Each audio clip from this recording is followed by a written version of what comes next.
and guests.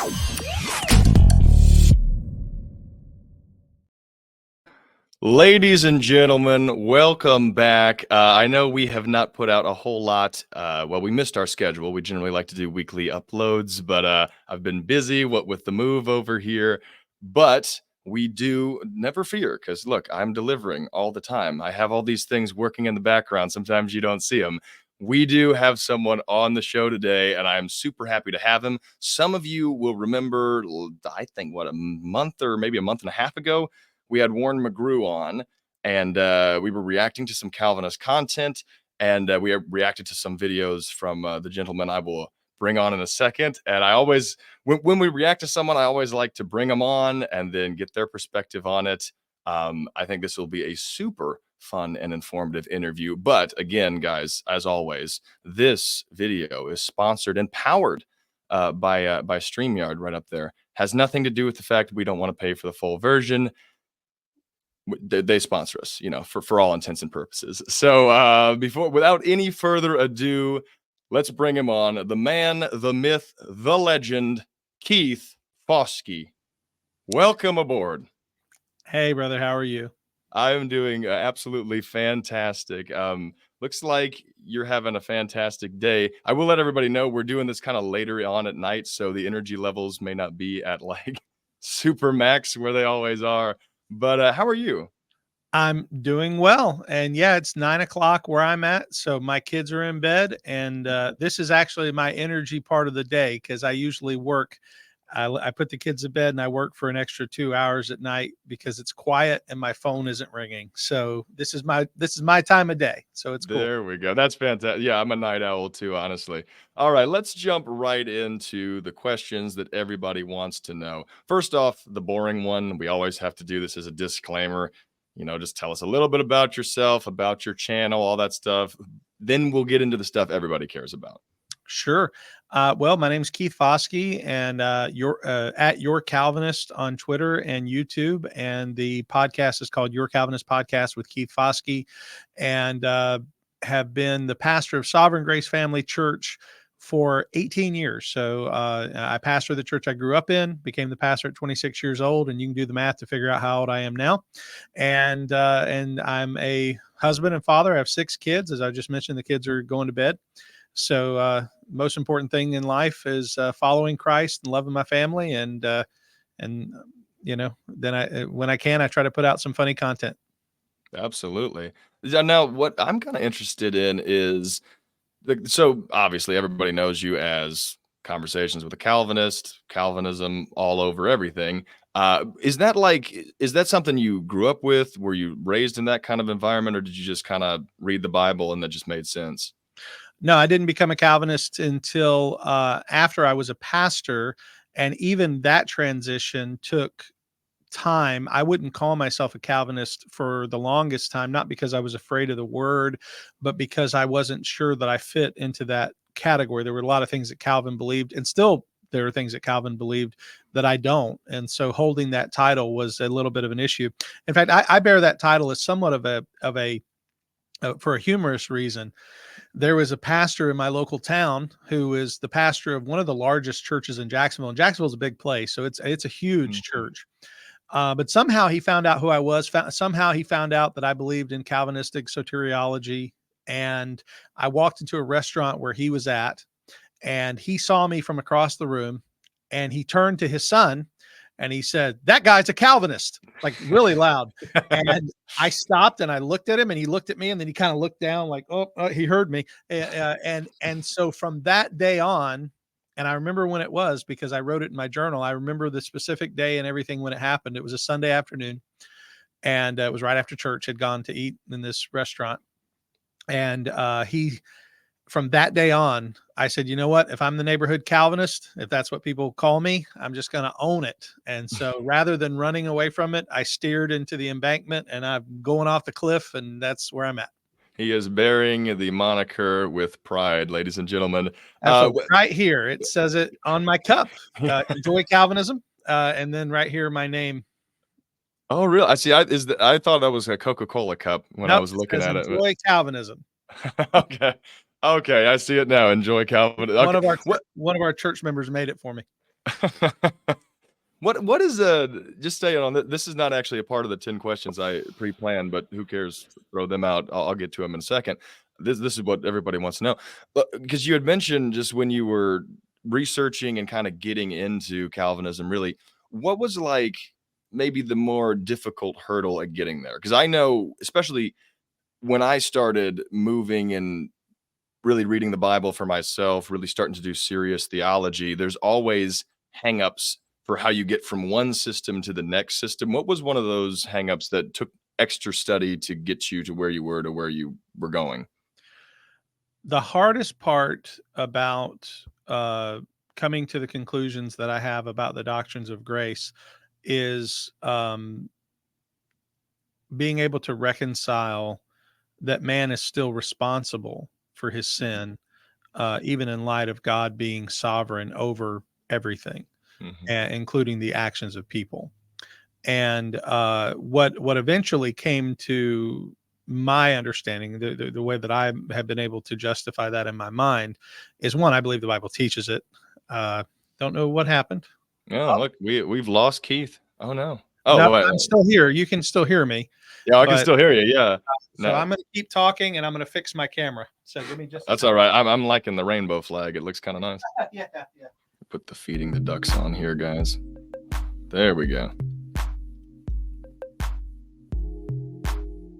If it doesn't work out, we'll cut No, we're back. We're back. the. It's hold on.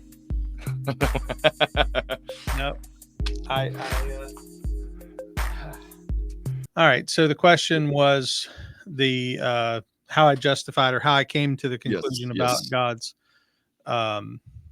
and I don't know. I haven't asked you. Are you Calvinistic in any way? Are you opposed to in where you at? See this is fun too. I would say I'm probably as far removed as you can get. Well, not as far. I wouldn't be as far as some people. I'm not in the open theist camp yet. I wouldn't say so. No, but I would say as Don't far as go there, please. yeah, Don't go there. as That far as normality goes, I'd be pretty far removed. Gotcha.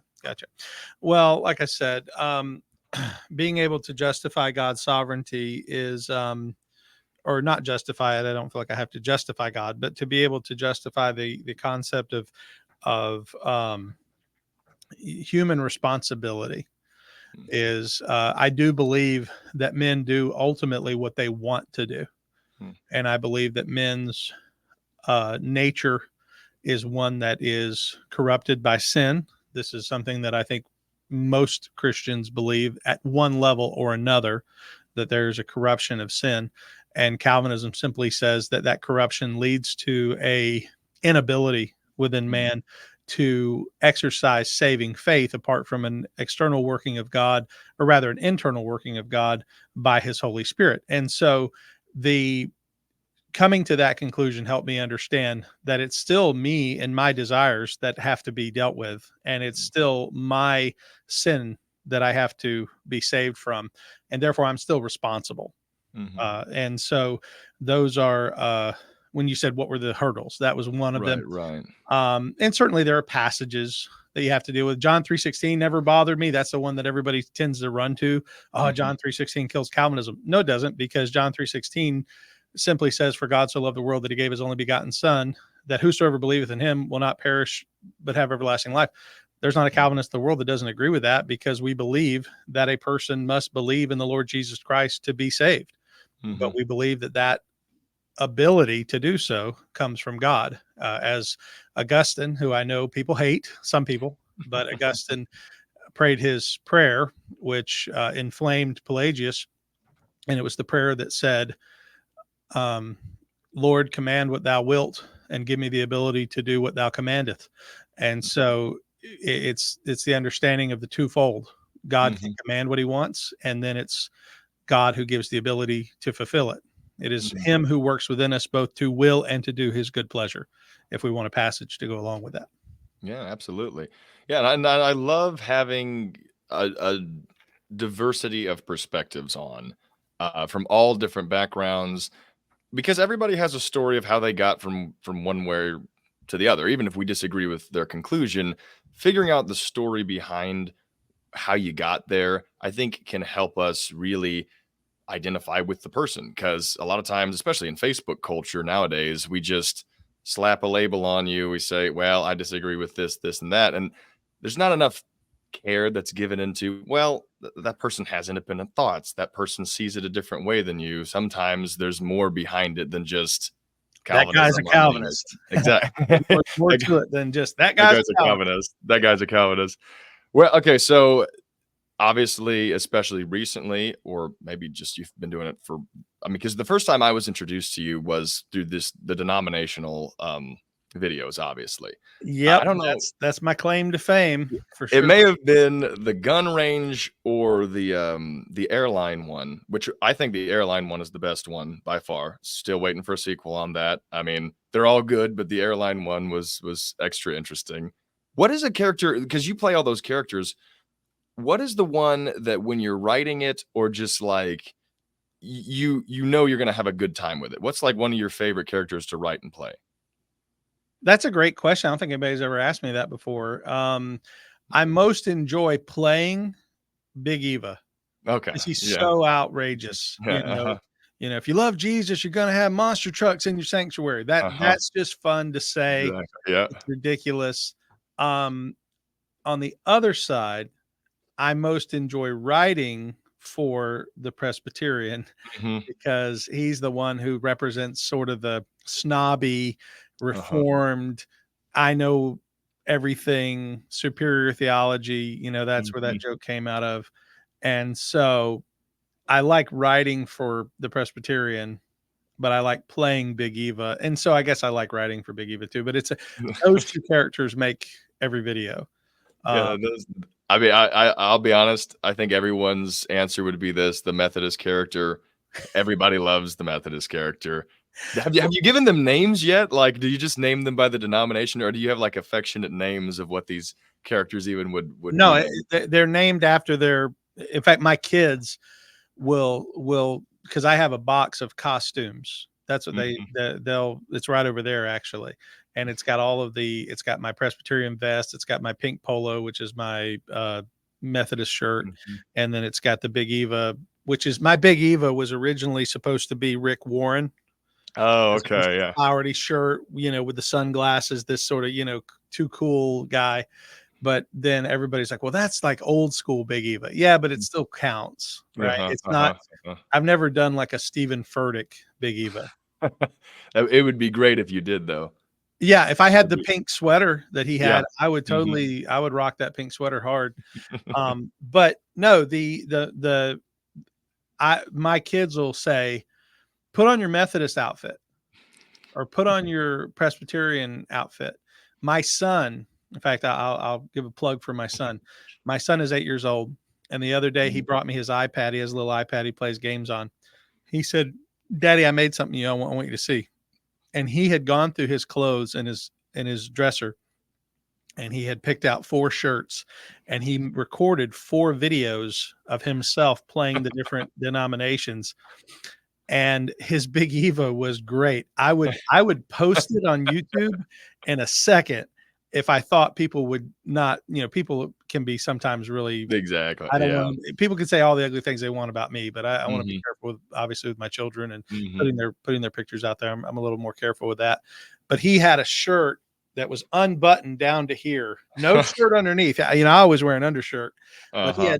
had he had like a bare chest and he goes fireworks because it was a 4th of July thing, and I was like, "That's my boy. Uh, That's oh it. my goodness. Oh my goodness. Get an American flag on the That's back, you right. know. Yeah, that's right. America." So So okay, goodness.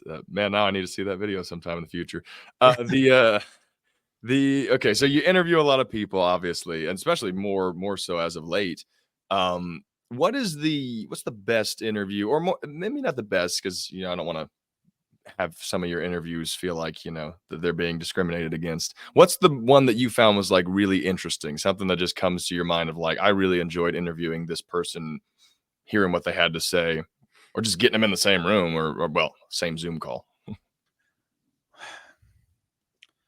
that's tough because I have done some that I really walked away from feeling like, man, I did not expect that to go as good as it did. That's the Mhm. best kind. Yep. When I'm interviewing, like I'm interviewing a guy Thursday that I don't know very well, and I'm a little nervous, but I'm also Mhm. excited because sometimes when I don't know the person real well, just getting to know them is a fun thing to do, and it allows some things to come out.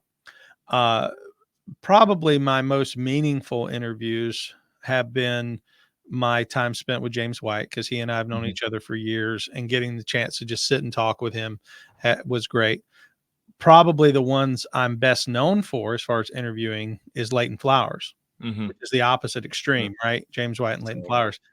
And a lot of people have commended my approach to Leighton and our ability to disagree and yet still do so in a way that was gracious. And he and I, when we met in Tullahoma last year, we went out to dinner together. We stayed outside the parking lot. Everybody left, and it was just him and me. We stood by our car for an hour and a half just talking.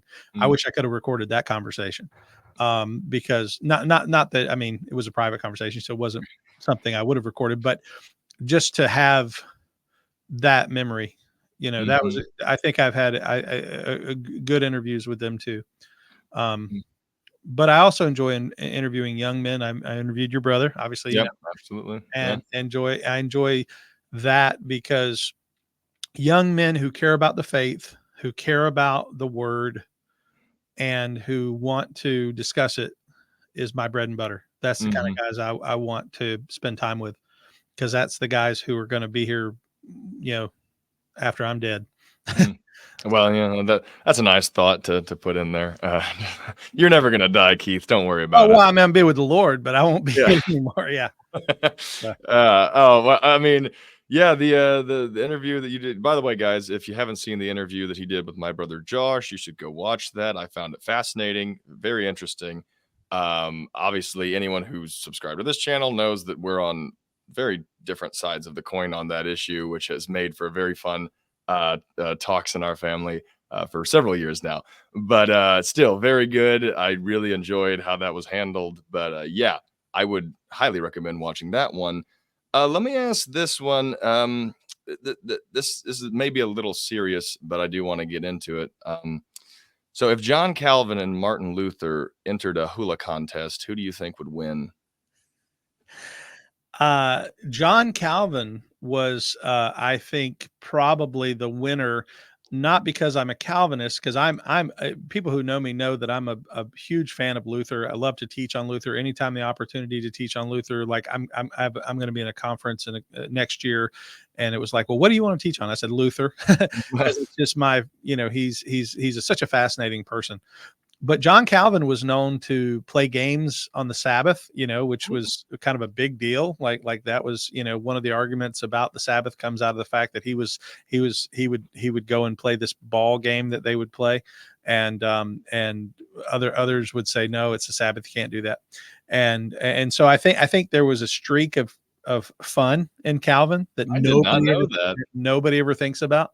So I think if a hula contest was going on and there was a chance to win or lose, I think Calvin would pull it out. So it's very possible that Calvin is the inspiration for Sunday football. Yeah.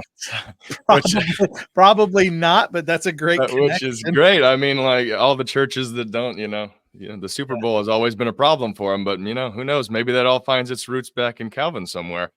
Uh, okay, this one I asked this one to the other Paul when he was on, and it's become a fan favorite. So now I may just add this to the rotation of questions I give everybody.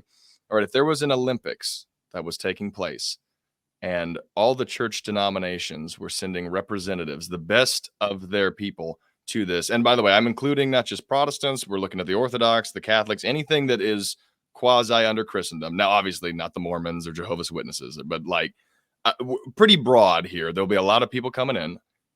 Who's going to take the gold out of all of the events? Who would take the silver, and who would take the bronze out of all? I mean, who's going to bring forth the best quality candidates? Oh, say I can't choose like an event. It's got to be overall. Who's going to bring? We can specify it to an event. I Because mean, like Trent Horn is a Roman Catholic who's very bright and he's very articulate, and I just hate him so much. And I'm just kidding. Actually, Don't ruin our chances of getting Trent on, Keith. No, Come on. I hope to interview him one day myself.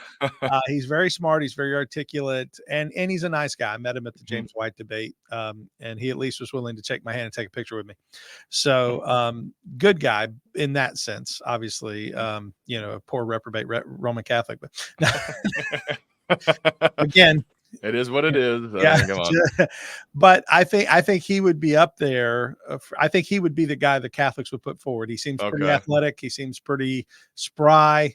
I think he would do well. I guess Jimmy Akin would just be in the corner. Jimmy Akin would take any shooting contest. A guy with a beard like that. That's what I was saying. You got to think about, like, I'm thinking Trent Horn is like a diver, like a high diver. He just strikes me as that kind of like. But Jimmy's tall. I mean, when you meet him in person, he's a tall guy. I just can see him on the line, beard hanging down, so there's that.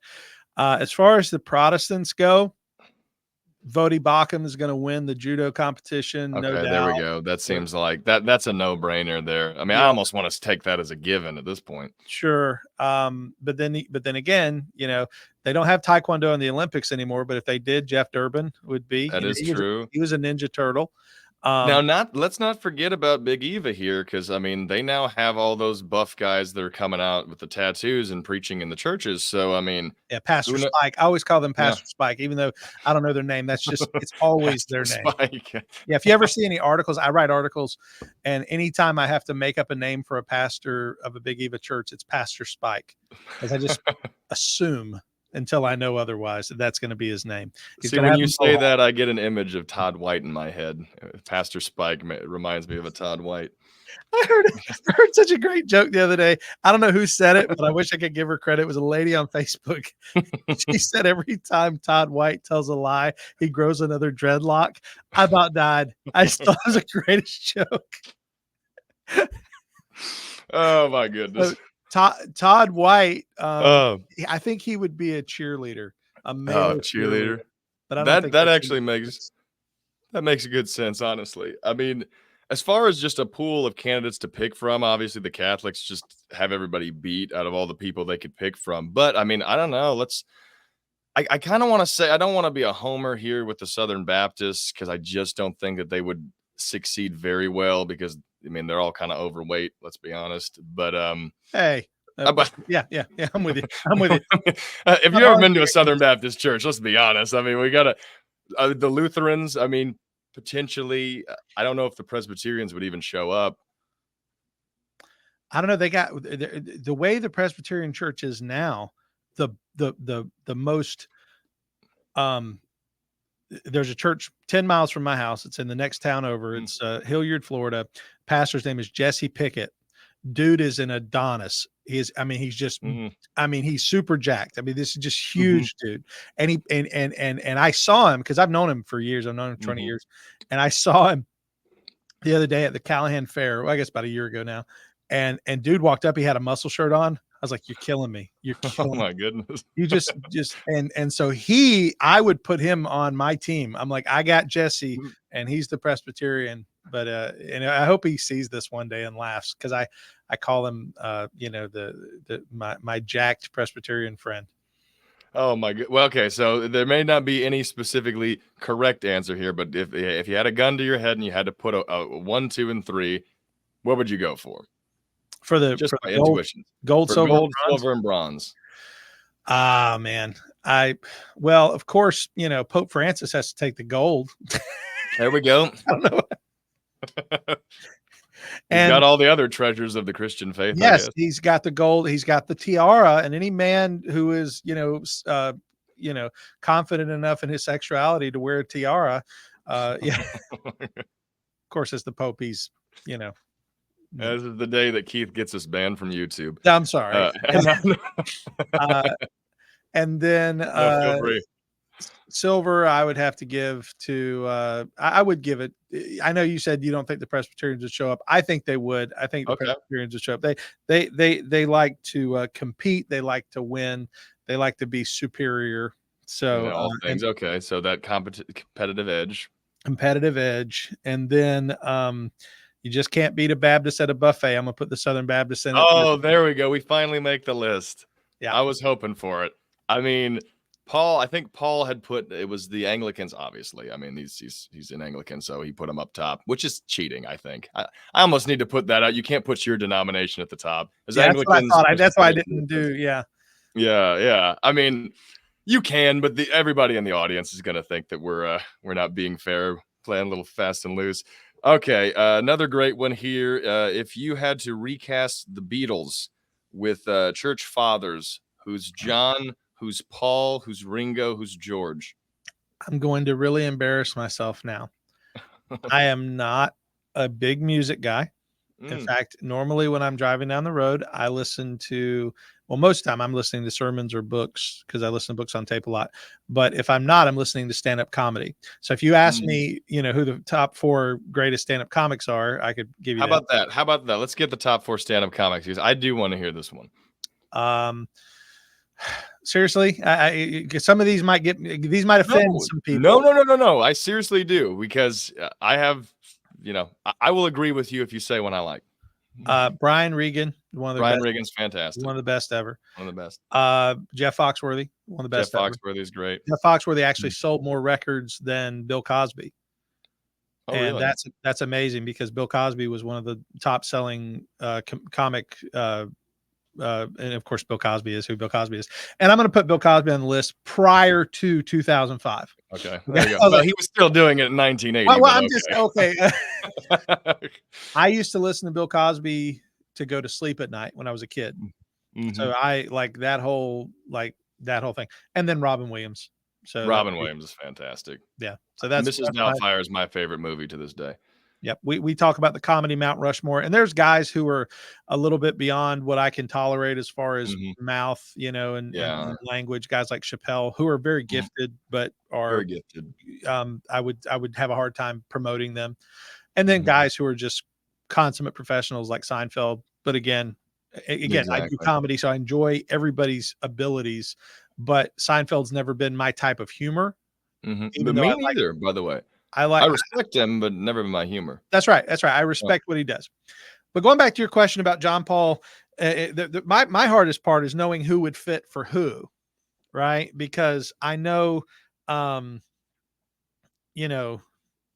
just know there's 4 of them, and I know 2 of them played the guitar, one of them played the bass, and one of them played the drums, right?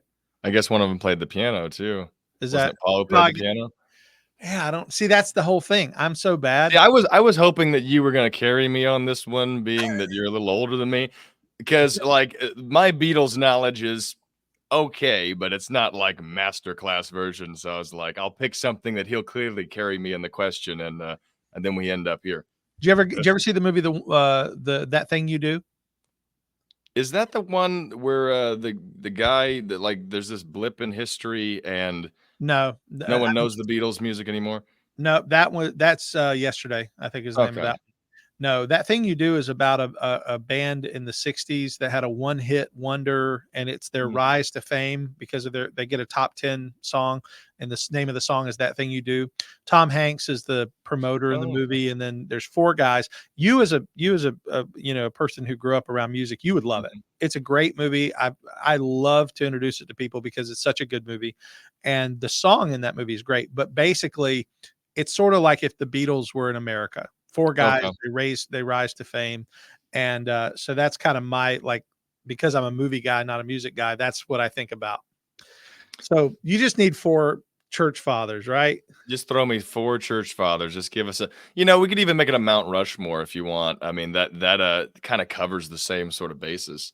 If you just had 4 putting up there. Even that, it's a little tough,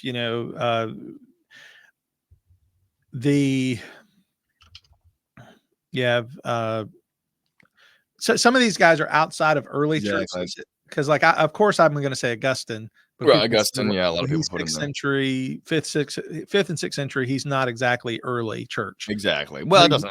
Well, let's just say fathers of all, even though that doesn't. So you got Augustine, Chrysostom,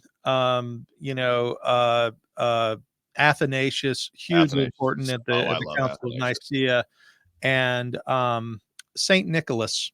Saint Nicholas, the man who Jerusalem. slapped Arius across the face. You know, I've been told that it probably didn't happen, but I so want it to, that if I were Marty McFly and I had the DeLorean, I would go back to 325 and ensure that it happened. I would encourage him, please hit this person so that this story can be true.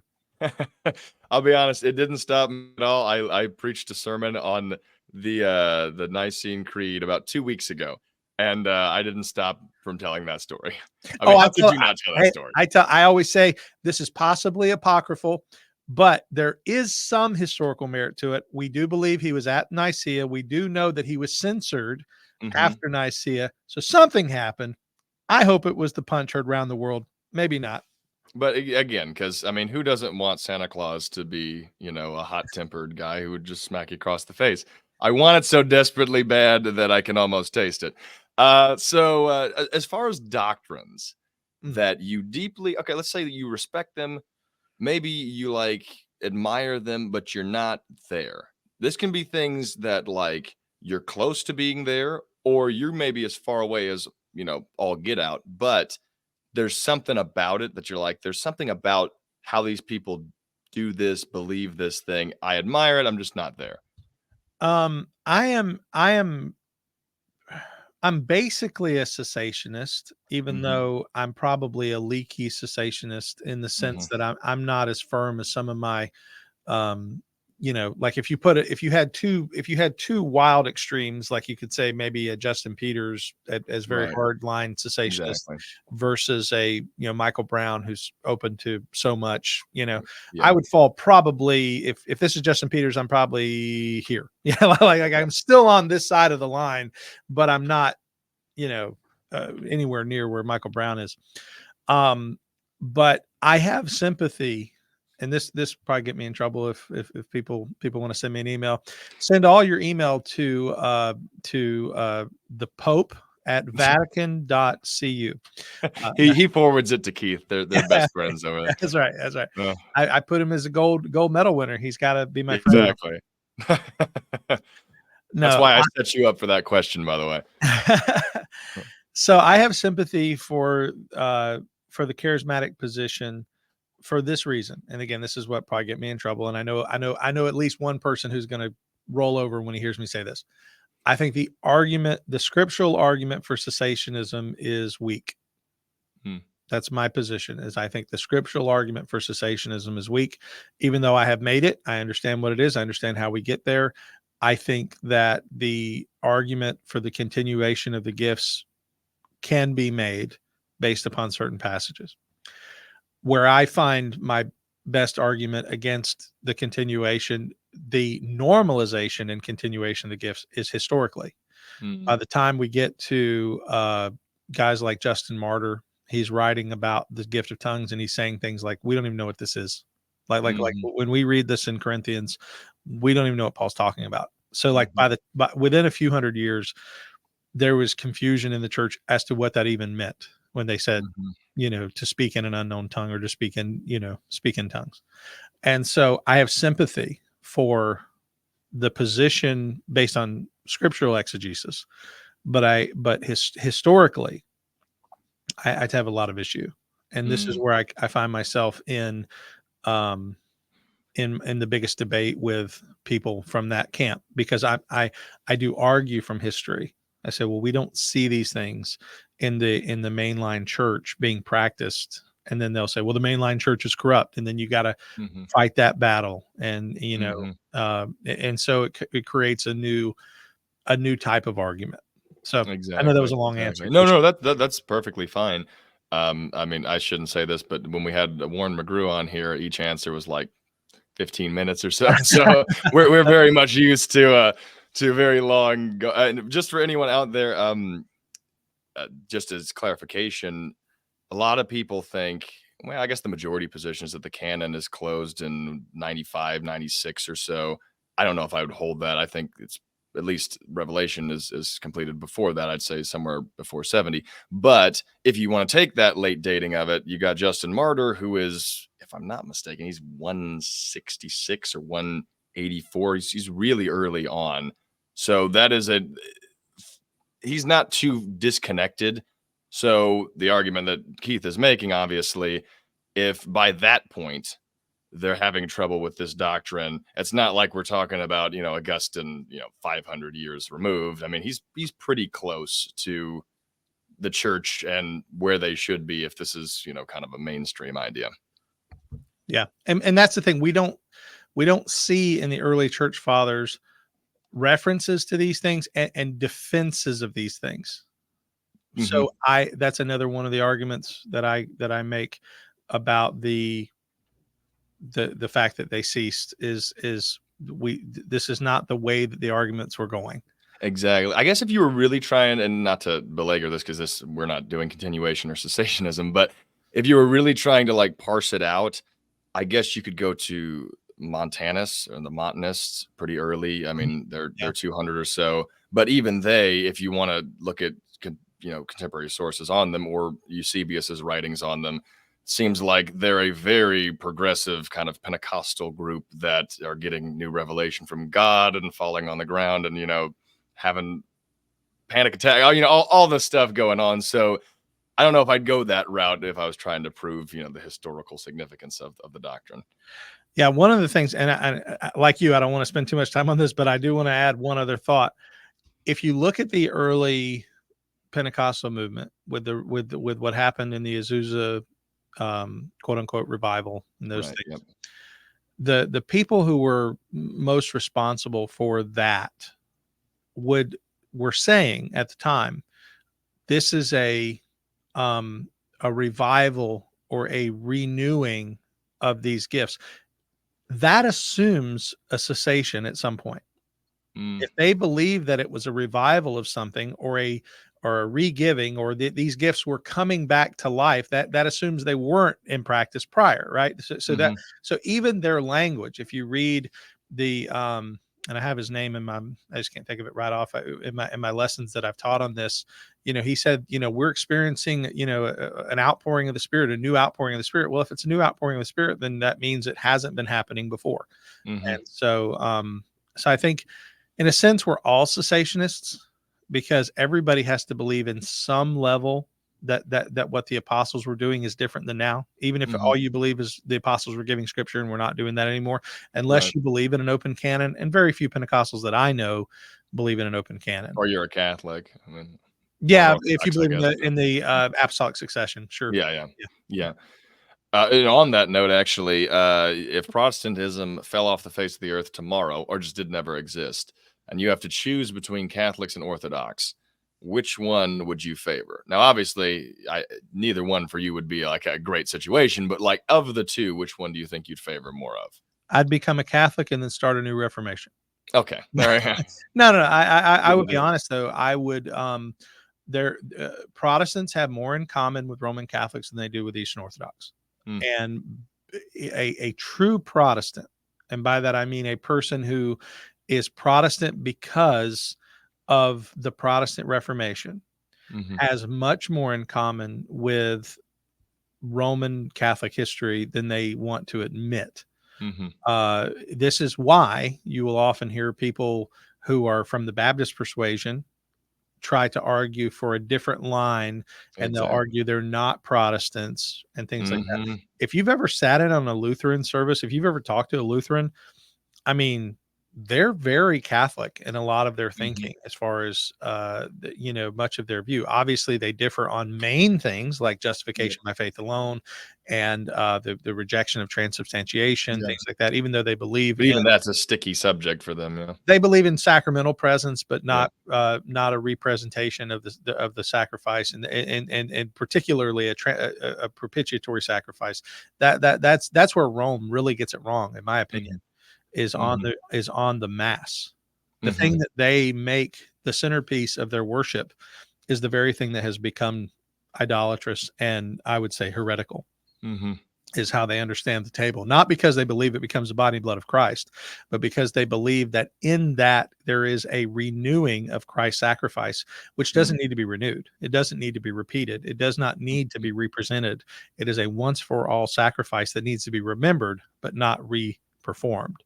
And so that is the issue with Roman Catholicism that I would say is the main thing. Yeah, absolutely. And for all the Lutherans out there, you can't explain consubstantiation. I don't care how many times you try to explain it to me; it just doesn't make sense. They I, don't like that word anyway. I know. I, Yeah, I get the four. You have the memorialist perspective. You have transubstantiation. You have spiritual presence and consubstantiation. But I just don't know how consubstantiation is different from spiritual presence. If I'm being honest, I'm sure there's something sure. I'm missing there.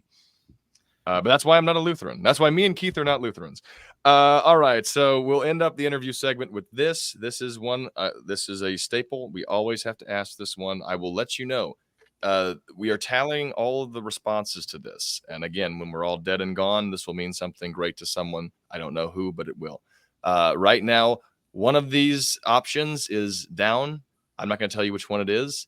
It's a 2-1 right now that we're based on the other guests and what they have said. So we'll see if you're either going to tie this or if you're just going to give a massive lead to one of them. So, would you rather be a submarine or a hot air balloon? And follow up why? I'm absolutely afraid of heights, but I was a scuba diver. So naturally, a submarine would fit my personality. But as I get older, I really struggle with claustrophobia, which I didn't struggle with as much as a child. I recently tried to have an MRI and I couldn't even get in the tube because I just Mm, was so uncomfortable. Um, but and that's one of the things you have to fight with if you're a scuba mhm. diver is claustrophobia because you're Yep, inside water, obviously. exactly. But I still say submarine all day long. There we go. I hate heights. So hot air balloon is down pretty significantly now. With that, it's 3-1, guys. Sorry, Warren McGrew was the only one who picked the hot air balloon. Well, Sorry, he is down right now. he's rather flighty. Every time I've said that, the other guest has made some kind of joke. The general one is, he's got a lot of hot air and stuff. Oh, well, He's that catching would have been a better joke. Oh, look he's at me. See, catching a lot of strays. I'm no good with on the spot. I have to have time to come up with my jokes. At least you came up with an original one that hasn't been said yet. But that I'm putting you down for submarine, which means that is now 3-1, guys. Hot air balloon is going to have to make some serious comeback in the future. All right, now fun has been had, and we are going to have absolutely no fun for the rest of this part of the time as we discuss very serious doctrines that aren't funny. There is no funniness about any of this. Now, we could have discussed Calvinism, and maybe sometime in the future we will. But I generally like when I bring on guests to be on the same topic together as we look at other people's content because, it's an interview segment. Now, we're not completely in the same camp on the first one, but I think we are on the second one. Now, I'm a post-millennialist, and I'm kind of getting from you, you're an amillennialist. What do you think the two distinctions are between those two for you? Why do you come down on one over the other? Well, the distinction between amillennialism and postmillennialism, I believe, is relatively recent historically.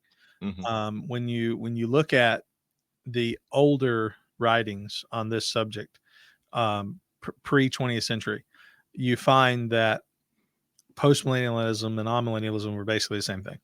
mm-hmm, What changed is and I think this was more of a 19th century reality, and even a 20th century reality, is the rise in the expectation of the postmillennial hope of mm-hmm, a world that has been Christianized, a mm-hmm. world, and that may not be the best way to say it. And I know people who are postmillennialists might take issue with it. I'm not trying to diminish the position. I'm just trying to simplify Exactly. it. The postmillennial hope that the kingdom will be in this world for Christ to return to.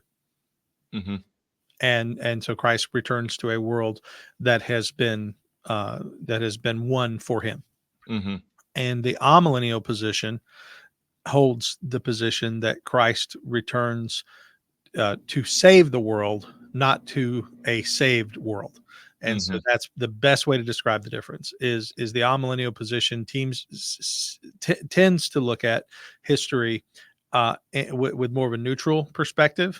right. Things are not getting much better, things are also not getting much worse. We're not like the dispensationalists who see everything going to hell in a handbasket.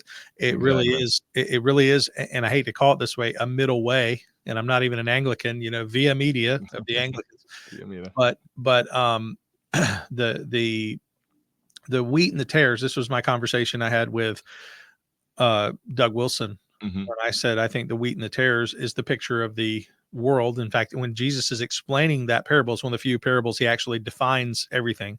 mhm, He says the field is the world, not the mm, church. People always talk about the tares in the church. That's not what it. That's not the field is not the church. The field is the world, and mhm, you have the wheat and you have the tares. They're growing together until the harvest. And when the harvest comes, that's when the separation comes. That's when the punishment for the tares comes. That's when the taking away to the barn for the crop comes. And so my position is that the bad's going to keep getting bad. The good's going to keep getting good. There's going to be a general rise in both. And then there could be, and I do think the potential understanding of Revelation 20 verses 1 to 10, the latter part where Satan is released for a season. I do mhm, believe there could be a time of uprising toward the end, and even mhm. post-millennialists, some hold to that. I do too. Yeah. So I think that could be what Jesus is coming and to save, is he's Mhm. coming into that. And so that would be the biggest distinction. As I said with Doug Wilson, the difference is in our expectations. Right, right, and that would be, I'd say, because in the postmillennial camp, you have several different perspectives of how you get there, Mhm. and that's where I differ from someone like Doug Wilson or Jeff Durbin, because I'm not a theonomist. I generally, and I get it, I respect it, but I don't generally see the efficacious nature of projecting into the future and saying, okay, now how do we build up the systems? How do we do that? I want to be honest. I mean, I know Doug doesn't necessarily do this, but I want to say I see the Bible teaching great revival, great renewal, and that all will work itself out. I mean, when you have a Christian nation and Christian people, the Christian people are going to want to create Christian schools and Christian laws, and I hope that's how it goes. And honestly, I don't know how long that lasts. So maybe we see a revival and the world has come to Christ and we're not waiting, 10,000 years in the future as we build everything and all these foundations. Maybe it all takes place really instantaneously. I guess the only thing that really we would specifically differ on is I just think at the end, not at the very end, but I think leading up, we'll see some sort of big revival that will fulfill the Great Commission, and then we will the Satan will be loosed from the pit. There'll be this, final battle against that. Then Jesus comes, turns it all around, obviously. But so I'm a little loose. I'm a little looser in my kind of post millennialism. I wouldn't say I'm, an optimistic millennial. I'd say I'm a, kind of a shaky, I believe it, but I'm not going to plan out how that all takes place. I'm going to leave that to God. Yeah. You know who Tom Askell is? Yes. I had him on my show recently, and he said something I liked. He said that he is not he said he was post mill, so you're in good company with him. Oh, there you go. But he said he is not a evolutionary post mill. He's a revolutionary post mill, and Mhm. I think what he meant, because he didn't really explain it, but I think what he meant was it's not that Christ is going to overtake over time, government and entertainment and Mm, media and all that. It's not like it's these little incremental things, but that there's going to be a revolution where the gospel has success, and so he sees more of a, and then that could be the end, like that mhm. could be the bringing about of the end. So it was just an interesting, Exactly, because yeah. a lot of the things we see with Durbin and others, it's almost like an evolutionary thing. It's like it's going to take time. Mhm. It's going to be, like it took time for the fish to become a man. Yep. Yeah, that Mhm. didn't happen, but it takes Oh, time. no, Redeem Zoomer is not gonna like you for that. Oh man, Redeem Zoomer, he's my buddy. He brings a lot of problems on himself. God, yeah, Well, I mean, I'd say, yeah, I'd probably take a middle ground between that. I'll be perfectly honest, and to any post millennials out there aren't many of us. Well, there's more and more every day, actually. It's growing. But, um, I do think when we focus too much, just like same thing with dispensationalism, with anybody's eschatology, when we focus too much on it and it's not just projected and we're like, this is what we're going for, and let's work today. Post-millennialism starts to become kind of ugly in ways. Like when you start to, it starts losing the hope and the wonder of the salvation of the world. When we start to focus a whole lot on it, it starts to seem like, how do we reestablish, all these Christendom places that, if you remember in the Middle Ages, we're trying to kill one another over little doctrinal disputes, and you're almost like, I don't even want to. We are not good enough to do that. Like our hands are not good enough to try and touch whatever's going to happen and make it come in. But on that, obviously, now everybody's going to ask the generalized question, or at least most people in today's eschatological debates who just haven't familiarized themselves with the topics. Well, how are you going to do that? How do you see the world getting that way? Doesn't Revelation, all of it, talk about, what's going to take place in our near future? What are you going to say about Second Thessalonians 2, and all the, you get John, what is it, Matthew 24, Luke 21, Mark 13, and the Olivet Discourse? So Keith, I could give part of the answer, but since we both kind of agree on this, why don't you kind of explain how we get around to dealing with these events in history?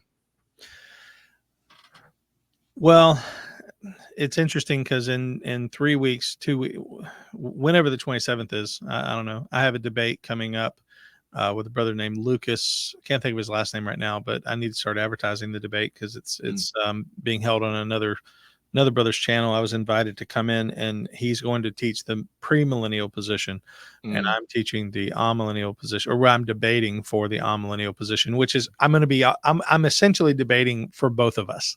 Thank you. Okay. Because now I know who to root for. Yeah, because it's pre-mill versus not pre-mill. It is basically, and I'm going to make that argument. I'm going to say if you're a post-mill person, you're on my side of this debate. Mm-hmm. Even if we disagree on what the millennium is going to look like and how the millennium is going to function, you're going to agree with me on certain things. Like, for instance, that Revelation is not intended to be interpreted in a chronological order. Mm-hmm. And mm-hmm. that's actually what I proposed for the debate. When they asked me, hey, will you debate this subject? Will you debate the millennium? I said, well, you can't just have a debate amillennium versus premillennialism, because that's not how debates work. If you're doing a scholastic debate, you have to have a thesis and an antithesis. And the thesis statement is Revelation chapter 20 follows chronologically from Revelation 19. You have a positive statement, which my friend Lucas, he's going to say positively, yes, the affirmation. And I'm taking the negative or the antithesis, and I'm saying, no, Revelation 20 does not follow chronologically from Revelation 19. And I base this upon several things. One, most Hebrew, and by the way, Revelation is Hebrew apocalyptic literature. It's written in the same way as Isaiah, Jeremiah, these other apocalyptic literature, the Old Testament. Some of the same language is used. I mean, it quotes the Old Testament more than any New Testament books, like 620 something times. Yeah. So you've got this book, which is steeped in Old Testament prophetic language. And one of the things that we know of in the Old Testament is that the prophetic books rarely follow a chronological order. And we learned that that's one of the hardest things about studying the Old Testament prophets. It's like, wait a minute, isn't this guy dead already? Didn't he die over here and now he's back again? Well, it's because the book is not in chronological order. And so when we read Revelation, to automatically assume, just because the word then is between Revelation 19 and Revelation 20, I believe that's the first word of Revelation 20, then, that assumes a logical, progressive, chronological order. I don't believe that that's the case. I believe we see multiple events in Revelation which are all pointed to one thing, and that's the final return of Christ. I believe we see that in Revelation 19. I think it's also in Revelation 16. I think it's also pictured in Revelation 20. In the midst of the millennium, we see the return of Christ, where he comes at the end of the millennium after Satan is loose for a season. So we see this return of Christ. And so that's my position on how do I understand these this particular position. So when I'm looking at Revelation, I'm asking the question, what is Revelation about? is Revelation, as I was taught in my dispensational seminary, Revelation is a point by point affirmation of what's going to happen in the final Exactly. 7 years of human history, 3.5 good, 3.5, or 3.5 bad, 3.5 very bad. And this is what Mhm. I'm looking forward to, is this thing, or is this Yep. a picture of something else? And I tend to take a partial preteristic view of Revelation, as well as the Olivet Discourse, Exactly. as it is explained in Mark, and in also Luke Matthew. and Matthew, yeah. Yeah, but each of those are different though. Mark's Yeah, gospel and Matthew's gospel are close, but Matthew has an entire section in the Olivet Discourse that Luke doesn't have, exactly, and yeah. Luke's is in chapter 17, where the Olivet Discourse is in chapter 21. So it again begs the question: is this all one sermon of Christ? Is this a compilation Mhm. that Matthew has put together, based upon multiple sermons of Christ? This is something we don't like to talk about because people want to think everything is just so nice and neat. It's not always Exactly. nice and neat. Mhm. Sometimes we see, uh, uh, again, this is how we harmonize certain texts, because the compilation is there of multiple things, and we have to figure out, well, how did it get this way? Right, and I would say probably we'd agree on a lot. I may bite the bullet on Revelation 19 and probably say that's probably not the second coming. I think that that can be found in Revelation 20. I Uh, figured that was your position. I was going to actually right. ask you, because the a lot of post mill guys see that as the overcoming of the Mhm. church throughout the ages, rather than the actual return of Christ. Is that kind of your position? Yeah, it's kind of a twofold. And by the way, I will be the first to admit that Revelation 19 is not the strongest of spots to go to when articulating the view that I hold. But I will say, I think it's probably a twofold. The final destruction of Jerusalem in 70 AD, also with foreshadowing of the conquering of Christ throughout the ages. I think there's two things kind of there. Mhm. Now, where the breakdown specifically is to that, that I don't know, but I will say I'm a little looser with Revelation. I am partial preterist, but I also maybe will incorporate some idealist views into it at points. Not I don't really want to hold to the idealist all the way through, but I think that they're when you're dealing with such complicated literature that is Revelation that has so much symbolism all throughout, I Yeah, don't think it's unfair to say that, yes, some of it is for here, some of it kind of is a narrative for the future. But most, I think one important principle is it is written for a specific thing. And yes, there could be like, if the core is here, there could be stuff around it that is relevant to the future, but that's not what it's talking about. There could be some stuff though. So that would sharply put me out from the premillennialists and futurists on it. sure. And the position on Revelation 19 Mhm. as being, the final battle, you do have to, at that point, um wonder, why is Nero still there, right? Like, because obviously Exactly. the beast is referenced, and I believe the beast in Exactly. 13 is Nero, unless you see the beast as being motific. I don't think that's the right way of saying that, to being a beast as a motif rather than a specific person. I'd say it's both because there is at times where it's clearly referring to Rome, and then sometimes it's the individual of Nero. Sure. But And so, yeah, I mean, we could have this conversation and have a lot of fun with exactly, it, because I think you and I would agree on a lot, and I there's think just we would too. Yeah. little nuances there. But as far as the overall looking at Revelation, Hmm.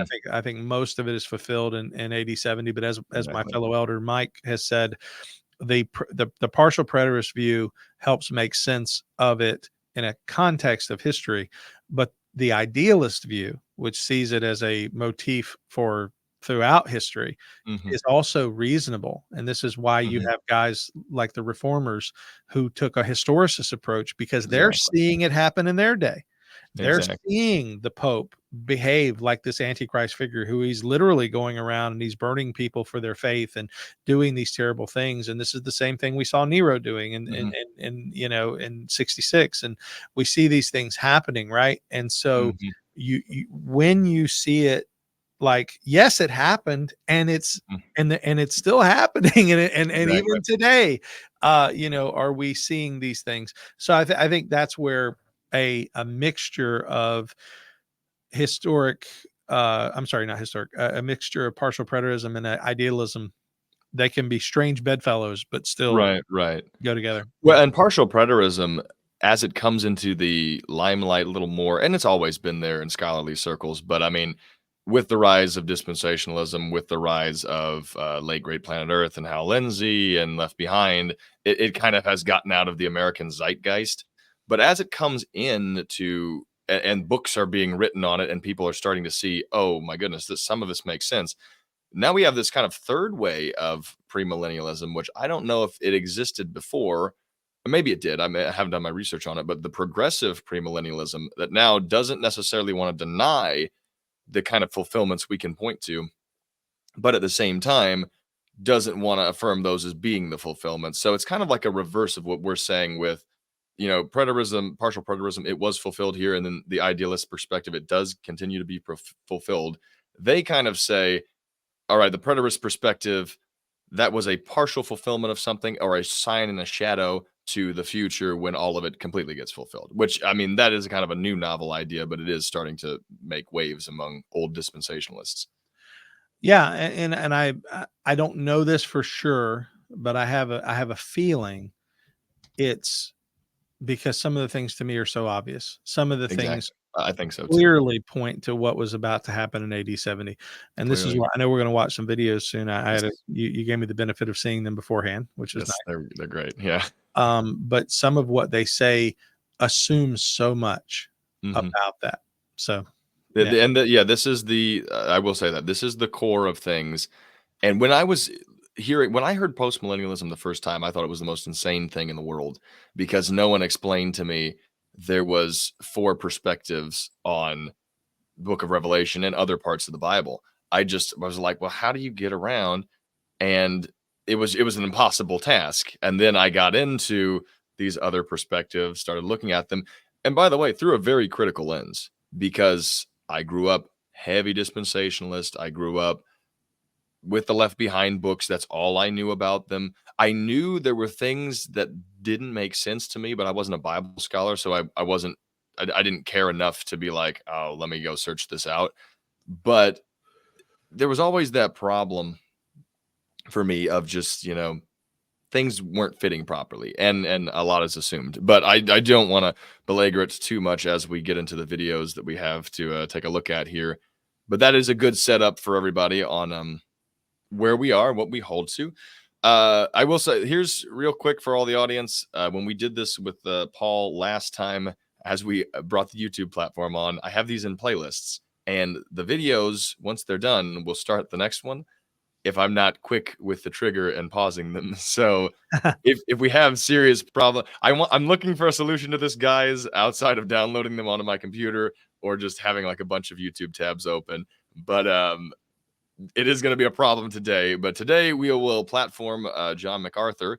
He seems to have a perspective on the end times, and we'll give him the benefit of the doubt. See what he has here. For him to come back, there will be a barrage of false Christs, false messiahs, false teachers, false prophets, wars, disasters, persecution, all through human history, and getting worse and worse and worse. And at the end, the explosion of these kinds of things will reach epic proportions that are described in Revelation 6 through 19 in a 7-year period called the time of tribulation. Even the latter half of that is a time of great tribulation, the last 3.5 years being the worst of all. These prophecies do not describe 70 AD. That's impossible. And yet, there are people called preterists who say that everything that our Lord predicted here came to pass in 70 AD or by 70 AD. That is an impossible interpretation. All right, that is an impossible interpretation. We have been rightly demolished by Mr. MacArthur. And I first call of distinction before I let you jump into this, Keith. what just happens with these debates is that preterism, because there is this thing called full preterism that also exists, gets lumped together, and we're calling a distinction.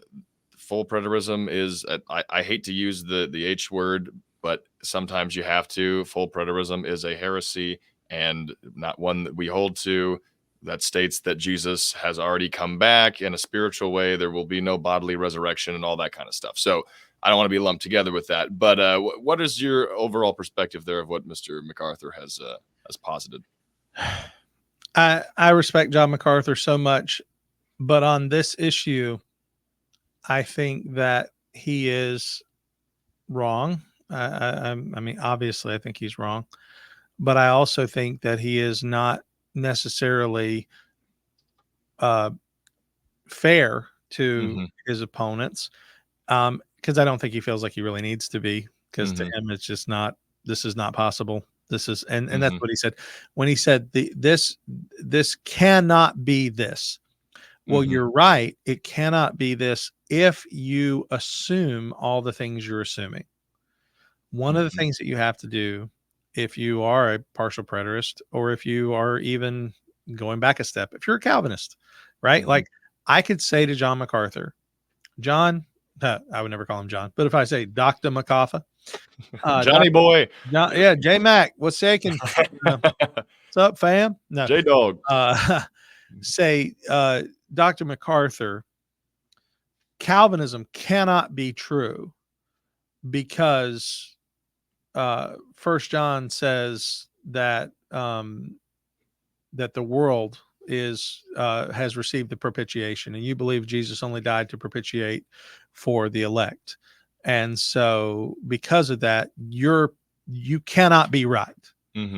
He would immediately say, one, we need to look at that text you're talking about, and we need to figure out what 1 John 2:2 actually means. And then we need to consider how that would fit within Calvinistic soteriology. So I'm using this as an example. Exactly. So when he says that this cannot be AD 70, it's because he's already precluded the possibility that when he says this worldwide cataclysm, well, if you were inside of the walls of Jerusalem during the time leading up to and during the siege of Titus, and remember, things happened prior to this. You have the Jewish wars, you have Giscala coming in and murdering the high priest, and these things that are happening. You have these events taking place, and the people inside becoming so desperate that they're literally roasting and eating their children. Which is historically documented, not in scripture, but outside of scriptural sources. We have documentation of what happened in Jerusalem, a type of tribulation that's hard to even consider before or after. Exactly. That happened within the walls of Jerusalem. And so the one thing we know from ancient Jewish literature, or what I mean by that is Old Testament Jewish literature, prophetic literature intended to exaggerate the scale and scope. Exactly. You know, well, that's the case in Kings. I mean, where what is it? Josiah is the greatest king to ever live, and then a little bit later, it's Nehemiah or Hezekiah is the greatest king to ever live, and you sit there like, okay, obviously the Bible is not contradicting itself. It's just how it's written. Yeah, and then you have like the stars falling from heaven, and the moon turning to blood, and the sun turning to sackcloth. These are things that are used in the Old Covenant texts to describe the fall of Babylon, to describe the fall of Tyre.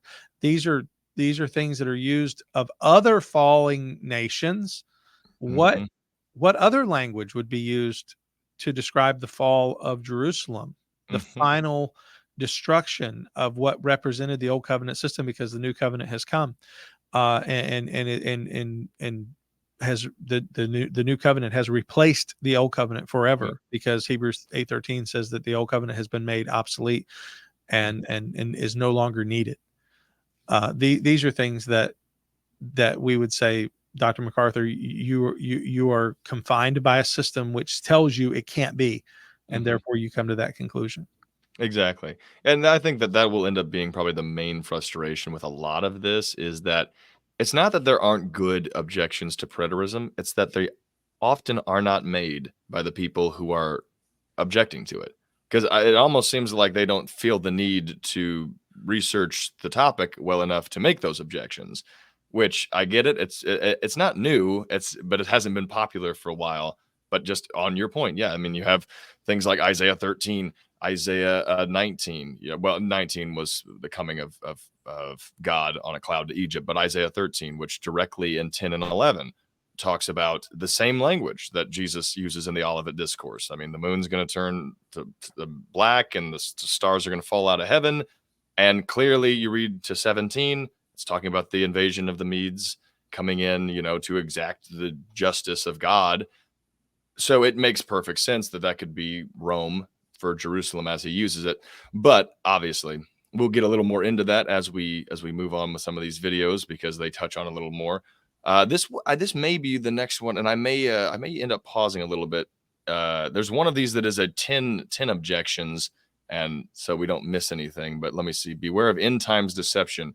This is what this person would like to tell us. Here's 10 reasons that preterism is false. Number 1, no man, including Nero, has ever fulfilled all of the Antichrist prophecies, and the same goes for the false prophet. There also hasn't been anything close to a global mark of the beast. Number 2. Okay, I hate to stop it right off the bat. And by the way, we may not get to all these videos today. In fact, I kind of planned on it, but this is interesting enough. So here's the reason why it can't be true. Nero hasn't fulfilled the beast, and there hasn't been a global mark. You want to make any kind of comment on that? Yeah, the assumption of the when she says Nero has not fulfilled the prophecies, okay, which ones? You're making a broad assumption because you have certain expectations of how you understand those prophecies, and therefore you're going to come to conclusions that say Nero can't be that person. And the mark of the beast, I think, is a huge question mark as to how they understood it. What I tell people, a very unsatisfactory answer is the fact that the Roman coinage by itself is a representation of the system of Rome, and what was on the coin was the head on the coin, and it was held in the hand. There are different ways of understanding something being in the hand, something being on the head. It doesn't necessarily have to be a computer chip, which is the thing that everybody is always afraid of, or even something as simple as saying the mark itself is not a mark which is seen, but a mark of allegiance, which is held by those who follow the system, just like the one who believes in Christ has a mark on his head, but it's not visible unless you read Tim LaHaye, and the believers could see the marks on each other. Wouldn't that be great if we just knew? It would. Like you knew I was a believer, but I had a mark on my head. That'd be fantastic. I wonder who we would expose, or who we'd be surprised about. And even on that, I would take the latter there on the mark of the beast being more figurative. And mainly, I think it's brilliant the way it's put. I mean, on your hands and on your head. Well, the head, the mind, you believe through the brain, and the hands, what you work with. So your actions, and your intellect, someone who's bought into the system. And it is a good point that if you take it as a literal mark, you don't have great defense of why you don't take the next chapter's mark as a literal mark, which is a mark that God gives to people. So it seems like the literal, because this is futurists love to say, we're taking the Bible literally, but here it seems like there's literal wiggle room to be a literal and a figurative when we need to make a literal and a figurative. But I digress, and we'll see what other great objections are going to make us change our mind here. 2, we have never had 2 witnesses that ministered for 3.5 years and had the ability to call down fire from heaven. This one, okay, yeah, I'll have to stop here too. This is fascinating to me because there's such a disagreement among people on what this is talking about, from Kenneth Gentry to anyone else. I mean, everybody has a different understanding of these witnesses. What is your understanding of the witnesses? What is this kind of fulfilling? I don't know. That's where most people come down. Well, You had to lean somewhere. I love giving that answer because I love to see the response you just got. I literally don't know. When people say, who are the two witnesses? I say, I don't think it's Moses and Enoch. Or Elijah and Enoch. That, I've heard that argument that, that's Elijah and Enoch because they're the only two men who didn't die. So because it says it's appointed for a man to die, they have to come back just so that they can die and then be resurrected. I don't think that's correct, but that's an interesting answer. I think I think a good argument can be made about the Old and New Testament scriptures representing the church age and their witness within the church age. That this is the Spirit uses this as a way to testify to the truth of God, and so I think there's something to be said for that interpretation. I don't know if you've ever heard that. That's the one I'd take, actually. Oh, okay. So I think that's reasonable. Yeah, so I take it. I do actually take it as the figureheads of Moses and Elijah, but only because of the law and the prophets. I think that they're working as the figureheads of them. That's why the fire from heaven and the things that correspond to their miracles, which is testifying against the people. And but this is just real quick aside, which is testifying against the people and telling them, look, what Jesus said is true. And then what happens? Rome leaves the city. They go out. They go out to attack them, overtake them, come back. They have a massive victory. There's celebration. They have triumphed. All these things were a lie. The witnesses are dead basically in the streets. And then what happens? Rome comes back, surrounds the city, and these two witnesses have been vindicated as they're taken out of the city. Now, obviously, that's more of a figurative interpretation of what Revelation is getting at, but I think Revelation is very figurative as well. Do you want to make a comment on that, or you want to move on? No, here? I think that, yeah, I would say that's as reasonable of an understanding as if somebody wants to argue that it's Elijah and Enoch. Exactly. Or just literal people in the future who are going to spit fire at people. Okay, let's see what we get here. 3. The judgments of the seals, trumpets, and bowls haven't happened. There's never been a period of time where all of the waters turned to blood, all the sea creatures died, and half the world's population was wiped out. And that definitely didn't happen in 70 AD. Okay, I gotta stop at that. I kind of had planned for her to go like twice, like give us two things, and then we'd react to both. But like each one doesn't seem that they're just not good. This is what frustrates me. They're just not good arguments, and they're great arguments you can make. I've heard them. This one, this is just a problem of not knowing what the other systems say. That's all this is. Like you could say, I don't agree with how you take it, but to take the futurist perspective and say, the world, this hasn't happened to the world. Well, no one in the other camp is going to argue this happened to the world. You've got to know what their arguments are. Yeah. No, you're right. This didn't happen. Again, MacArthur's argument, right? Because it doesn't fit within what I expect. It doesn't fit within my understanding of these. Therefore, preterism is false. It's like me saying to you, I don't believe you're a man. Men have beards. You don't have a beard. Therefore, you're not a man. And you can't prove me wrong because I have a false premise upon which I'm basing my argument. And the argument is that all men have beards. Exactly. I mean, it's a little frustrating, but we'll continue and see if there's anything in here that'll get us. Number 4, the resurrection, also called the rapture, has never happened. Number 5, the great white throne judgment or the marriage supper of the Lamb has not happened yet. Okay, so the resurrection or the rapture, I don't think either one of us think that's happened yet. I don't think any of us think the great white throne judgment has happened yet. So we don't have to worry about that. Yeah, she's at this point, she's arguing against full preterism, or what some people call hyper preterism. I think it's heretical preterism. Exactly. I think there's only one type of preterism that is orthodox, and I call it that. I actually haven't. I spoke at a conference once where I spoke on the subject, and I titled my talk "Orthodox Preterism," because the only orthodox preterism is that which sees still a fulfillment of Christ's second coming, the resurrection of the dead, and the return of Christ. All those things are still being future. Exactly. And real quick, for anyone who's going down this road, because you'll have a tough time. Preterism's fun, and once you start, Doug Wilson's right about this. Once you start wanting to use those principles on everything, And it starts to make a little sense, especially Matthew 25, because Matthew 25, there is a break point between Matthew 24 or Matthew 24 36, around 36 verse. I think there's a break point between what he's talking about, the imminent spiritual coming on Jerusalem, and then the future coming. But that is for another episode. But beware, if you follow the path, you may end up in a ditch. Number 6, major battles such as Gog and Magog or the Battle of Armageddon has not occurred. Number 7, all Israel hasn't been saved yet. Number 8, harlot Babylon has not been destroyed. Number 9, the gospel hasn't been preached to all nations yet. Number 10, Jesus has not returned bodily to set up his... Yeah, so what you have to do with... Apology there. I'm just going to let her run because all of the last bit of that is covered on the same token of that's not what we think. Or it's just a misinterpretation. Yeah. Well, and that is unfortunate. Yeah, go ahead. Yeah, it's too bad we don't have it keyed up. But if you ever see the TV show Scrubs? Yes. Yeah. Well, Dr. Cox, he says, "Wrong, wrong, wrong, wrong. You're wrong. You're wrong. You're wrong." I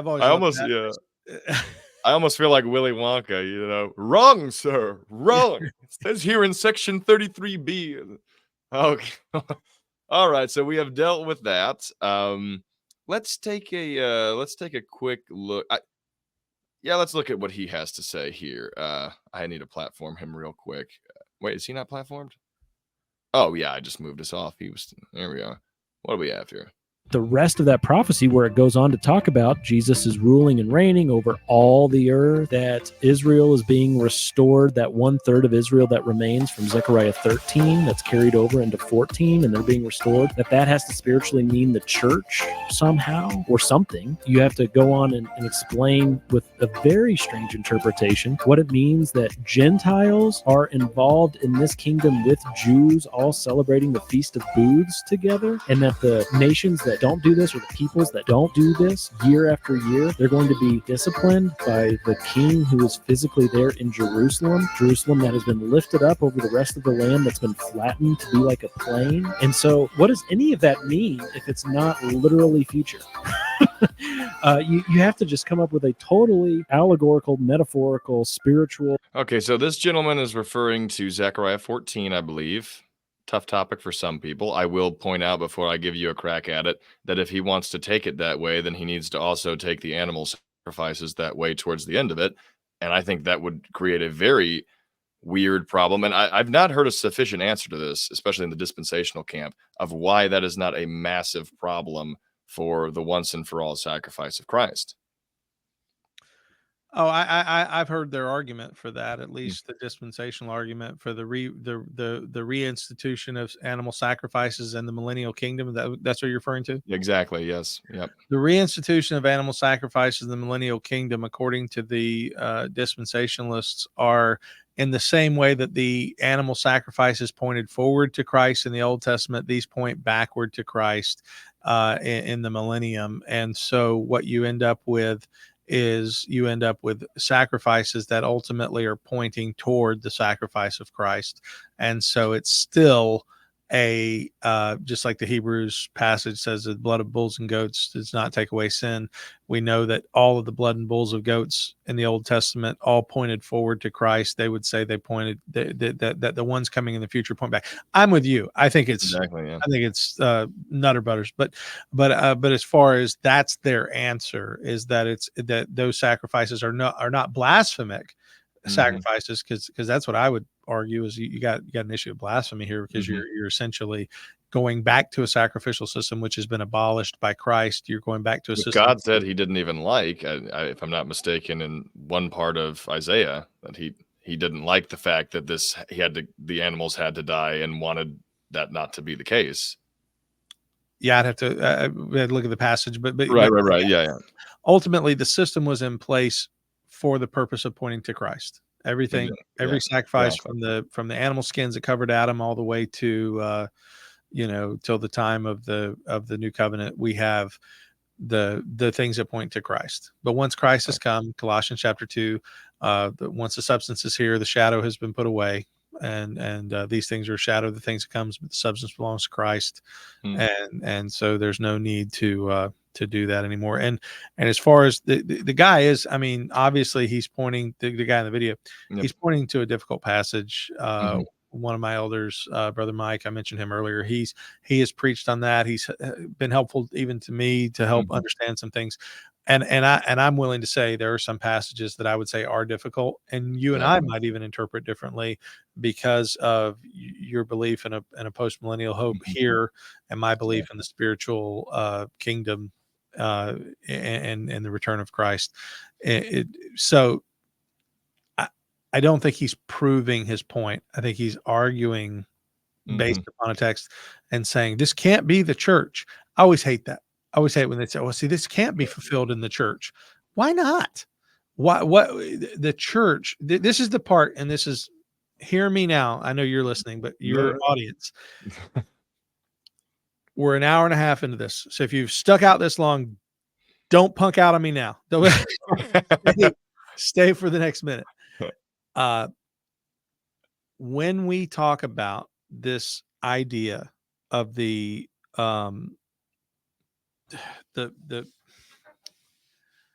goodness, I'll make sure I say this correctly. Oh man, The millennium. no, the whole "don't punk out" Don't worry. blew my brain. We'll cut all of that, and all it will be is "don't punk out on me," and then right to don't your punk out on me. No, it's this. I know what it is. The dispensational thing. Yeah. The dispensational view is based on one simple premise, and that is that Israel is the focus of God's redemptive plan, and that the church is a parenthesis in that plan. But God began with Israel, and he will end with Israel. And the millennial kingdom is for God to fulfill the promises that he gave to Israel in the old covenant. And instead of seeing those promises fulfilled in the church and through the church, you have to believe that there is a future fulfillment for Israel in the millennial kingdom, whereby God will complete that promise that he gave to Israel. And the church becomes a parenthesis. And I've said this on other platforms. I've said this on my own show. When the church, the bride of Christ, becomes a parenthesis, then your system has a problem. Exactly. That's I'm sorry to have a little hiccup in my brain there, but well, and we'll have to do another show sometime in the future, because I am right with you on that one. I get it. I grew up in that idea, specifically the church is here, Israel's here, never the twain shall meet, and I'll be honest, I get it. There's some very good emotional arguments on one side, but I think that the other side needs to start making some emotional arguments, because I find it, I don't find it offensive. I don't find much offensive anymore, but I find it not a good idea to separate your Jewish brothers in Christ from Gentile brothers in Christ, when that is all of the New Testament, bringing these two together. But now we have to separate them again, because God has his people, Jesus has his people, and he loves them. But the church becomes the second girl to the dance, basically. That's right. That's exactly a good that. example. God couldn't get his first, so you're his second. We're Leah. We're hard on the eyes, right? Exactly. He likes you, but if he could have had this other one, he would have wanted them a little bit more than you. And that's we are not the ugly girl at the prom. We're not the church. If you haven't heard anything else, guys, hear this. The church is not the ugly girl at the prom that you take second. All right. Being that we're running to the end here, and I don't want to, by the way, we're going to introduce a new segment where we do it this after midnight and see how well theologians can keep the ideas in their thought. And there are, we should do that. We should have debates where we bring people on, but do it exclusively at 4 a.m. So we see how much do you really know what you're talking about. I don't. No. Okay, so we'll do one more. We'll do one more than the one at the end, which is just funny to me. Let's do this one. I just found this entertaining. This is just entertaining to me, so we'll have to take a look at it. But preterism is, for those who don't know, it's the view that there's partial preterism and there's hyper preterism. So basically what it means is some people believe that a lot of these events have been fulfilled with the destruction of the temple in 70 AD. and they say that hyperpreterism says that most of these events have already come to pass, and we're just waiting for the Lord to come back. the return of Jesus. Yes, yeah. And partial preterism say that only a few different events were fulfilled Yep. in that time. Yep. And there are still a few of these prophecies that need to come to pass. Yeah, yeah. And I think Mark of the Beast is one of the things that they say still hasn't come to pass. So I picked this one mainly to illustrate the principle. It is people just aren't educated with the topics, and they start well, and I think they mean well, and they're actually trying to be fair, it looks like, but just off the gate they're talking about, hyperpreterism still thinks that Jesus is coming back. I'm like, hyperpreterists would be very upset with you, like that's not something they're on board with, but it's just, and it just keeps developing from then. I'm like, it is what it is, I guess, but that it does show the problems we have on educating the system. You know what bothers me about that video more than anything? The accents. Oh, no. What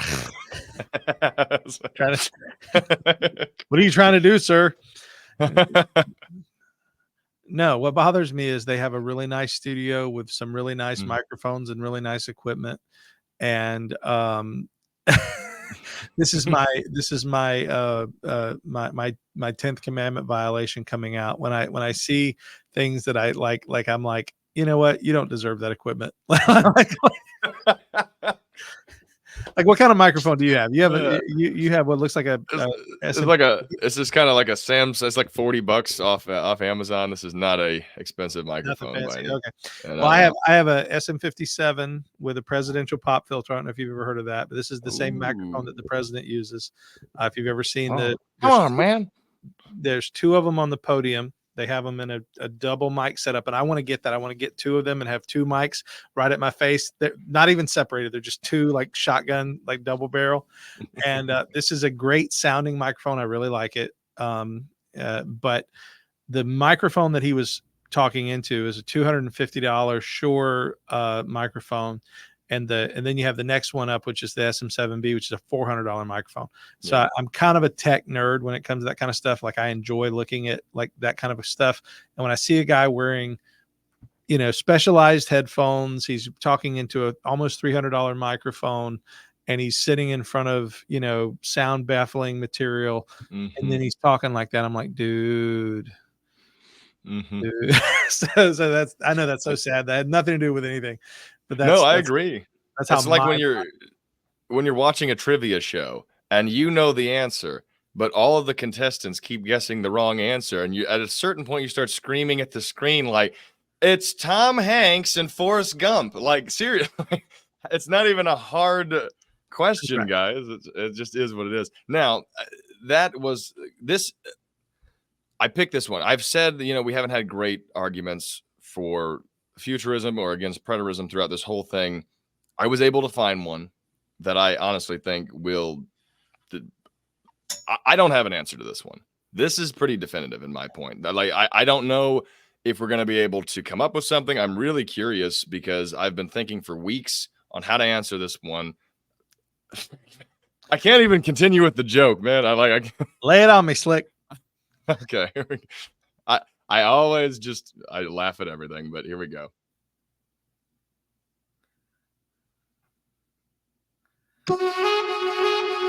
And apparently, sounds in here.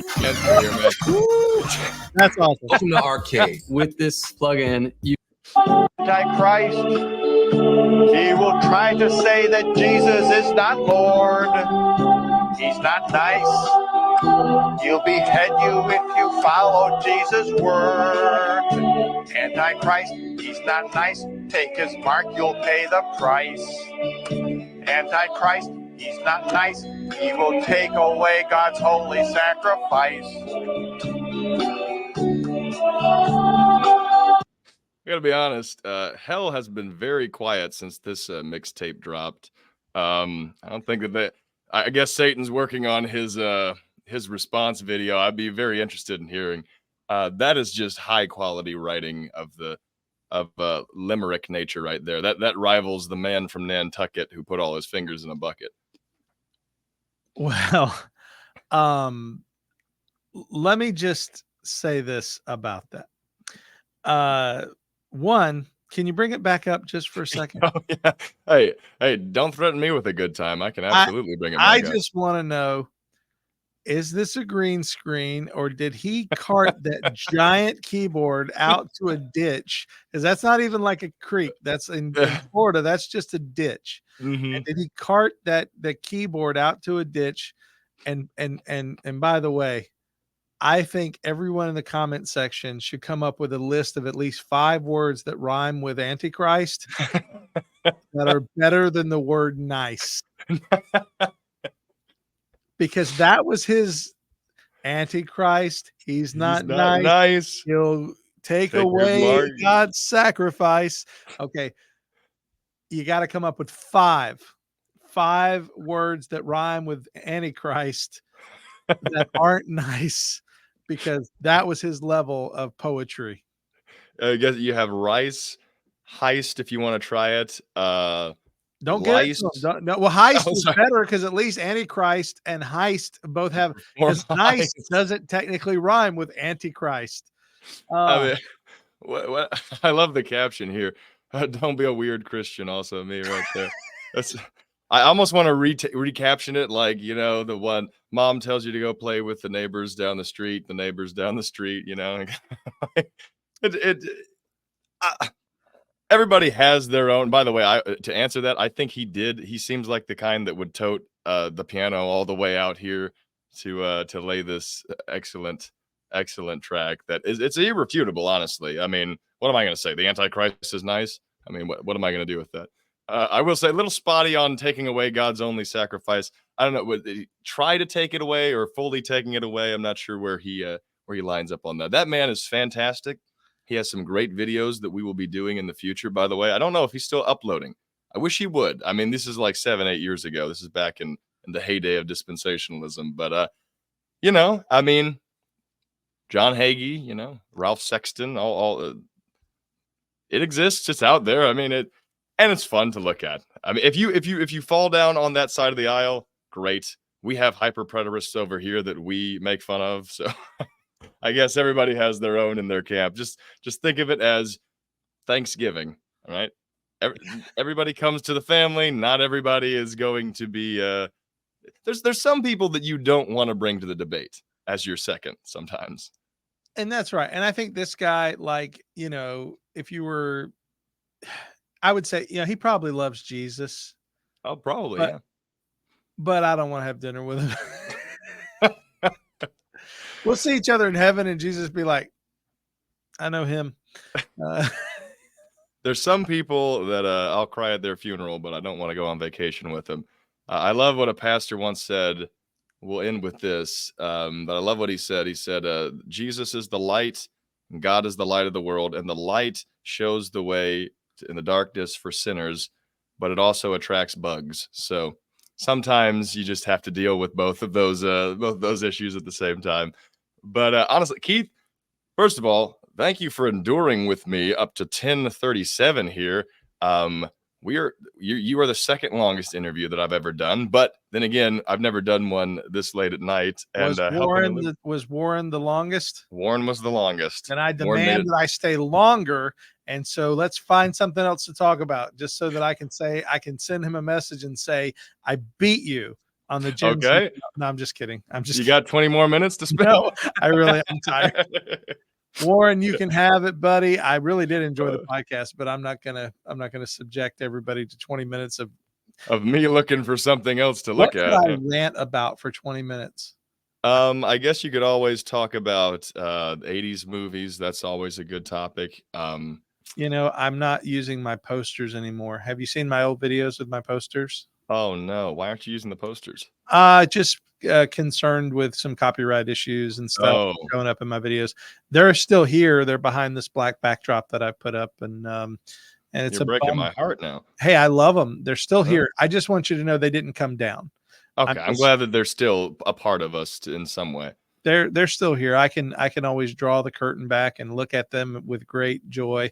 And but I'm as the channel grows, I'm looking forward to things that I'm going to have to deal with in the future. And one of those things is more and more people who are, concerned about what I'm doing. And, I felt their spirit among us. I felt there was an energy coming off your screen of those billboards. Right over there. That's right.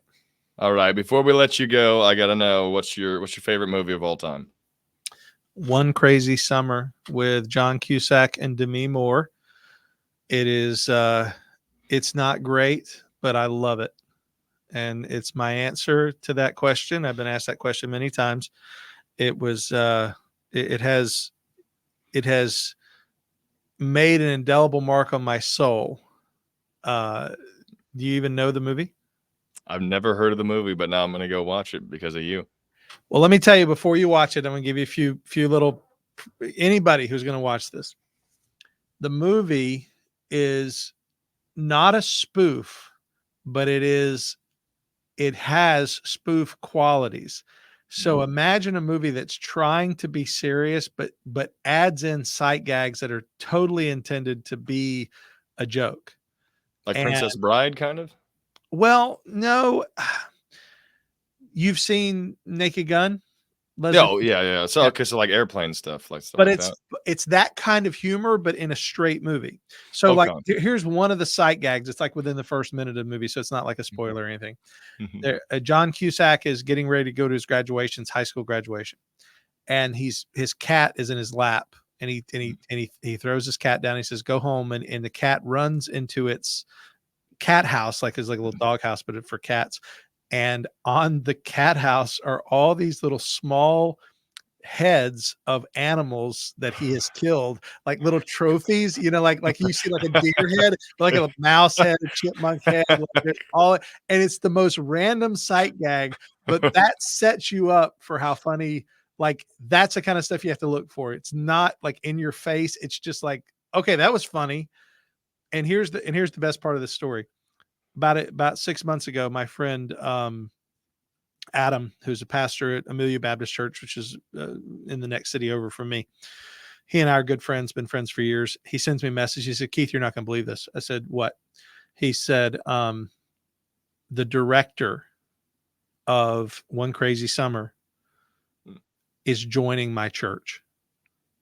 Oh my goodness! Fernandina Beach is a nice beach area here in Jacksonville or here in Florida, and it's just north of us, and it's got some very nice homes and everything. And Amelia Baptist Church, where Adam is a very nice church. And this guy has become a believer. The guy who made this movie has become a believer. He and his wife, they went to my friend's church. They liked it, and they're joining. And I said, I have to have lunch with this man. And it hasn't happened yet. And Adam, if you watch this, shame on you for not letting it happen, because this is a real thing for me. Like so when we get off, go look up the trailer for One Crazy Summer. And then when you get a chance, watch it. And here's why I love it.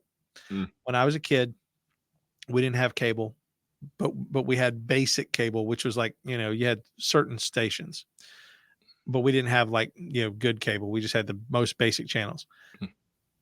On Saturday afternoons, they would play these movies that were like, they would play them all the time that, and One Crazy Summer would come on at least once a month on a Saturday. So that's how I learned to love it, is it was always on. And it was, I didn't have, we had Blockbuster. If you wanted to watch something, you had to go buy it. Right. So that's how I learned to love that movie. And it's just stuck with me ever since I was a kid. Blockbuster. That was just a little before my time. I had Redbox, didn't have Blockbuster. Blockbuster was a special night. I'm just going to tell you, when you went to Blockbuster, and like me, there was a time when I went and rented a VHS recorder and the tape, because we didn't even have a player. We had to rent the player and the tape. Man, again, I could do 20 minutes on this, no problem. But we're not going to do that. No, don't worry about that. Don't worry about that. Hey, yeah, all the audience is going to be like, no. But you can click off, guys. You can click off. It's YouTube. As Keith says, if you really like us, just double hit the dislike button. That's right. If you like what you're watching, hit the thumbs up button. If you don't, hit the thumbs down button twice.